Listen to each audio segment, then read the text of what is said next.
Are you satisfied with your sleep?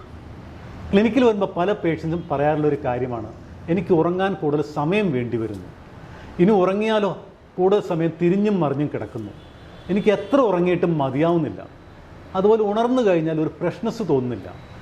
ഇതിനുള്ള പ്രധാന കാരണം നിങ്ങളുടെ ഉറക്കത്തിൽ ശരീരത്തിന് ആവശ്യത്തിനുള്ള ഓക്സിജൻ കിട്ടാത്തതുകൊണ്ട് ഒരു സ്ട്രെസ്ഫുൾ ബ്രീത്തിങ് ആയിരിക്കും. ഈ രോഗാവസ്ഥയ്ക്കാണ് അപ്പർ എയർവേ റെസിസ്റ്റൻസ് സിൻഡ്രം അല്ലെങ്കിൽ UARS എന്ന് പറയുന്നത്. ഇത് പല യങ്സ്റ്റേഴ്സും ഇന്ന് തിരിച്ചറിയാതെ പോകുന്ന ഒരു രോഗാവസ്ഥയാണ്.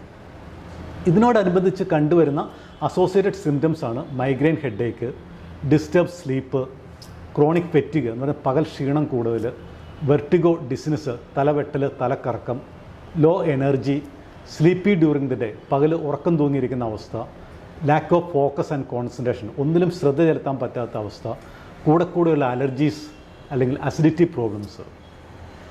ഈ URS ഉള്ള പേഷ്യൻസിൽ അവരുടെ നേസൽ കനാലും എയർവേ ശ്വാസനാളവും തീരെ നാരോ ആയി ചുരുങ്ങിയിരിക്കുന്ന മൂലം അവർ ഇൻഹെയിൽ ചെയ്യുന്ന ശ്വസിക്കുന്ന എയർ ഈ നാരോ പാസേജിലൂടെ കടന്നു പോകുമ്പോൾ അതിന് കൂടുതൽ റെസിസ്റ്റൻസ് അനുഭവപ്പെടുകയും അതുമൂലം ഇൻഹെയിൽ ചെയ്യുന്ന ശ്വസിക്കുന്ന എയറിൻ്റെ അളവ് കുറയുകയും ചെയ്യുന്നതിനാണ് ഫ്ലോ ലിമിറ്റേഷൻ എന്ന് പറയുന്നത്.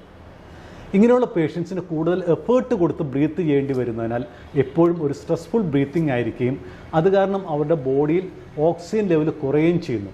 ഇതിനാണ് ഹൈപ്പോക്സി എന്ന് പറയുന്നത്. ഈ ഹൈപ്പോക്സിയാണ് ഒരു പരിധിവരെ എല്ലാ മൈഗ്രെയിൻ ഹെഡേക്കിൻ്റെ അല്ല പല മൈഗ്രെയിൻ ഹെഡേക്കിൻ്റെയും പ്രധാന കാരണം. അതുപോലെ ഇനി URS ഉള്ള പേഷ്യൻസിൽ ഈ സ്ട്രെസ്ഫുൾ ബ്രീത്തിങ് കാരണം അവരുടെ ബ്രെയിൻ എപ്പോഴും അലേർട്ടായിരിക്കുകയും അവർക്ക് ഒരിക്കലും ഒരു ഡീപ്പ് സ്ലീപ്പിലേക്ക് പോകാൻ സാധിക്കുകയില്ല. ഇങ്ങനെയുള്ള അവസ്ഥയിൽ അവരുടെ ശരീരത്തിൽ ഈ stress induced hormone especially cortisol ഹോർമോണിൻ്റെ ലെവൽ ക്രമാതീതമായി കൂടുതലായിരിക്കും. അതുമൂലം അവർക്ക് എപ്പോഴും ഒരു ആൻസൈറ്റി, ഡിപ്രഷൻ, ദേഷ്യം കൂടുതലായിരിക്കും, excessive sweating, increase body temperature, അതുപോലെ എപ്പോഴും ഒരു സഫോക്കേഷൻ അല്ലെങ്കിൽ എയർ ഹങ്കർ എന്നിവ കൂടുതലായിരിക്കും. അതുപോലെ നമ്മുടെ ഇടയിൽ പല ആൾക്കാരുടെ ഒരു തെറ്റിദ്ധാരണയാണ് ഈ ഒബ്സ്ട്രക്റ്റീവ് സ്ലീപ്പ് ആപ്നിയ മാത്രമാണ് ഈ ഉറക്കക്കുറവിൻ്റെയും അല്ലെങ്കിൽ ഉറക്കത്തിലുള്ള ശ്വാസതടസ്സത്തിൻ്റെയും പ്രധാന കാരണമെന്ന്. എന്നാൽ നിങ്ങൾ മനസ്സിലാക്കേണ്ടത് വളരെ യങ് ഏജിൽ തന്നെ ട്രീറ്റ് ചെയ്യാത്ത UARS അപ്പർ എയർവേ റെസിസ്റ്റൻസ് സിൻഡ്രമാണ് പലപ്പോഴും സ്ലീപ്പ് ആപ്നിയായി പ്രായമാകുമ്പോൾ സ്ലീപ്പ് ആപ്നിയായി മാറുന്നത്. ഇനി ഒരു എയർവേ ഫോക്കസ് ഓർത്തോഡോണ്ടിസ്റ്റിന് ഇതെങ്ങനെ കറക്റ്റ് ചെയ്യുമെന്ന് നോക്കാം.